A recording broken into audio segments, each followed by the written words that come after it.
Hello, hi, hope you are well and doing great. In this video we are going to talk about implicature and types of implicature. ये topic जो है important है जो students stylistics, linguistics, pragmatics and semantics as a course study करते हैं अपने BS या masters में। सबसे पहले हम डेफिनीशन देख लेते हैं इम्प्लीकेचर के बारे में और ये बेसिकली किस ब्रांच का या किस डोमेन का कॉन्सेप्ट है।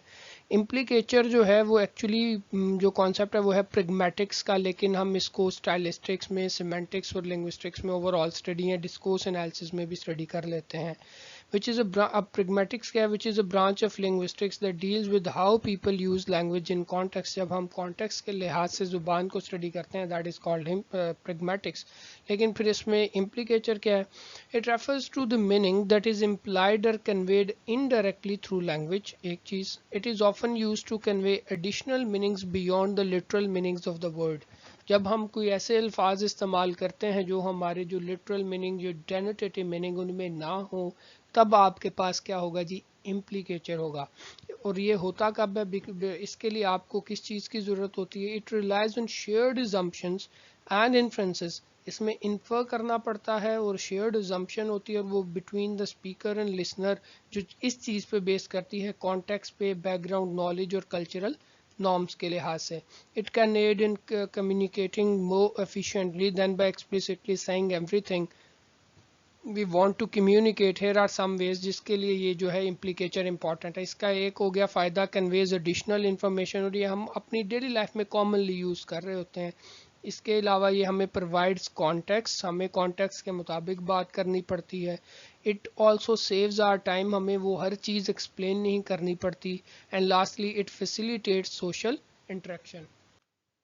अब इसमें हमारे पास तो दो तीन टाइप से ज़्यादा टाइप्स हैं, but in this lecture we are just restricting ourselves to two important types, and those are conventional implicatures and conversational implicatures। तो conventional implicature को हम डिफाइन करते हैं और ये बेसिकली वर्ड्स और फ्रेजेस के साथ एसोसिएटेड होता है, and it is based on the conventional meanings of those words और फ्रेजेस। हमने वर्ड्स और फ्रेजेस की कुछ स्पेसिफिक वर्ड्स चूज करते हैं और उन वर्ड के जो वो conventional meanings as it is वो ट्रेडिशनली यूज़ हो रहे होते हैं, उसकी बेस पे कुछ इम्प्लीकेचर हम यूज़ कर। जैसे अगर मैं कह दूं कि Shahrukh's car is old but it is reliable, the word but conventionally implies a contrast or unexpected connection between the two clauses। अब देखें जी, Shahrukh's car is old but it is reliable, तो ये एक कंट्रास्ट बनता है, अनएक्सपेक्टेड कनेक्शन बन रहा है दो क्लॉजेस के दरमियान। तो तो इसमें वो एक ऐसी चीज़ सजेस्ट कर रहा है that old cars are typically also. हमें तो ये पता है ना कि वो अनरिलायबल होते हैं, लेकिन यहाँ पे जो शाहरुख की कार है, शाहरुख सोरी कार है, whether it is old but it is reliable, तो ये एक एक्सेप्शन के तौर पे आ जाता है। She is as smart as she is beautiful. तो यहाँ पे भी देखें, एज और एज कन्वेंशनली कंपैरिजन और इक्वलेंस दोनों क्वालिटीज़ के लिए यूज़ होता है। और इसमें वो दो उसकी क्वालिटीज़ की बात कर रहा है जो वो दोनों इम्प्रेसिव है। लेकिन इसमें एक और बात है कि it is really tough for example to have both of these qualities. जैसे जॉन डन जो है वो भी अपनी मेटाफिजिकल पोइट्री में बात कर देता है कि वो ऐसे वुमेन को रिप्रेजेंट एक जगह पे कर रहा है जहाँ पे वो पॉजिटिवली उसकी बात करते हैं कि जो वुमेन है वो बहुत ब्यूटीफुल है और उससे ज़्यादा कोई और इंटेलेक्चुअल और विटी नहीं है, जब वो अपनी वाइफ की बात करता है। So it is tough to have both of these qualities. तो यहाँ पे भी ये एक इम्प्लीकेचर है। आगे चलते हैं, जो दूसरी बेसिक टाइप और मोस्ट इंपॉर्टेंट टाइप है, and that is conversational implicature.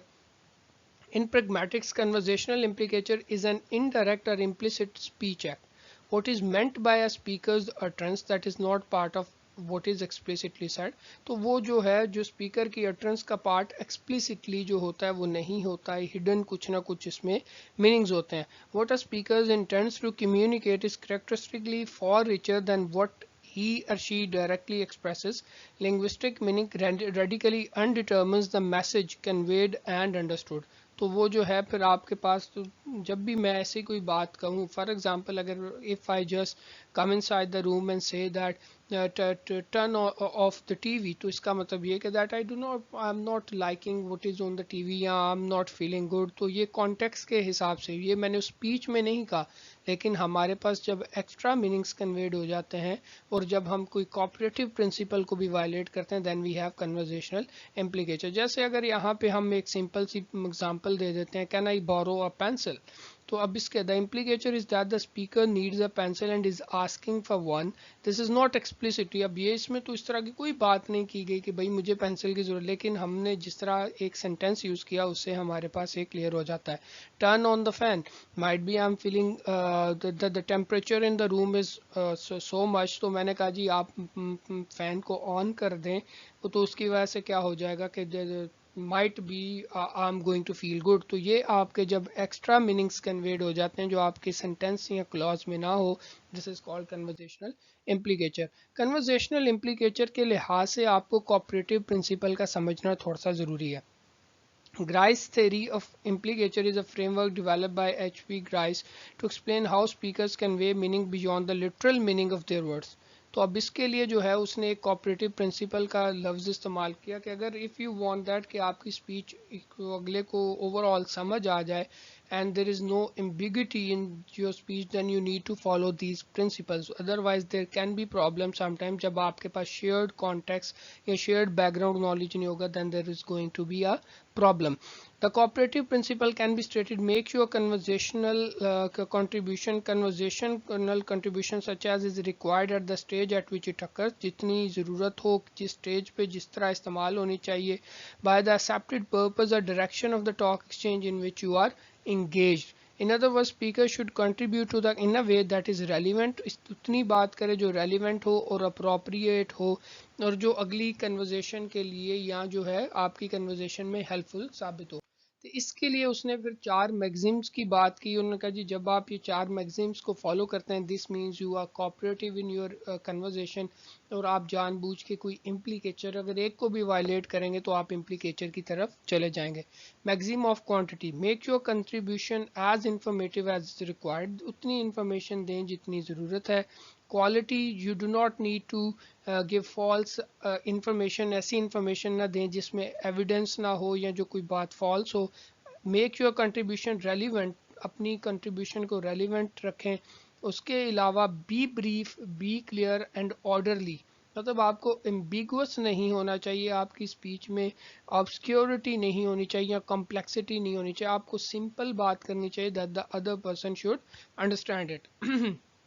अभी तक जो हमने इसमें बात की, हमने बात की जी what is implicature, then we talked about conventional implicature जो एक पर्टिकुलर वर्ड से एसोसिएट होता है, then we moved on to conversational implicature that is mostly associated with cooperative principle with the violation of any cooperative principle. उसमें 4 principles की 4 maxims की बात की और अगर एक भी वायलेट होगा तो हमारे पास जो है प्रॉब्लम होगी। जैसे अगर ये सेंटेंस देखें तो आपको यहाँ पे इम्प्लीकेचर ज़्यादा क्लियरली और इन मैगजीम्स की भी वायलेशन मिलेगी।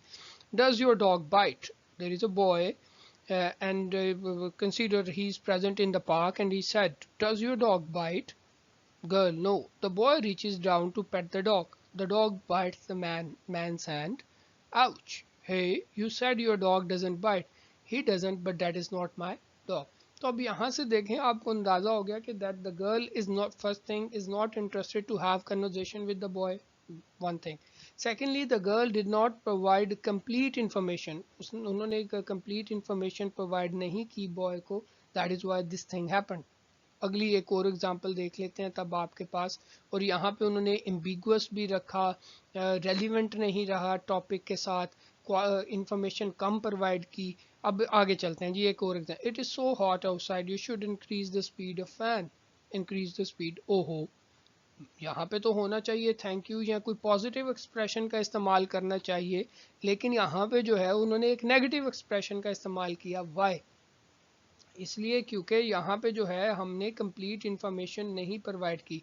हमने सबसे पहले क्वांटिटी के मैक्सिम को वायलेट किया, सेकेंडली हमने क्वालिटी के मैक्सिम को भी वैलिड वायलेट किया, क्योंकि इट इज़ हॉट आउटसाइड की जगह उसे यहाँ चाहिए था वो उसे बोलना चाहिए it is so cold outside so you should decrease the speed of fan. ये उसने एरोनिकली कहा और एक ह्यूमरस इफेक्ट भी क्रिएट किया। तो आई थिंक सो आप भी इसका why A one didn't respond in a good way, इसका उन्होंने ओहो ही क्यों एक्सप्रेशन यूज किया, you can type in the comment box ताकि हमें भी समझ आ सके that you understood this example या what is your interpretation. I think so that's all for today. If you have any questions, you can type in the comment box, but for that you have to like and subscribe our channel. Thank you so much.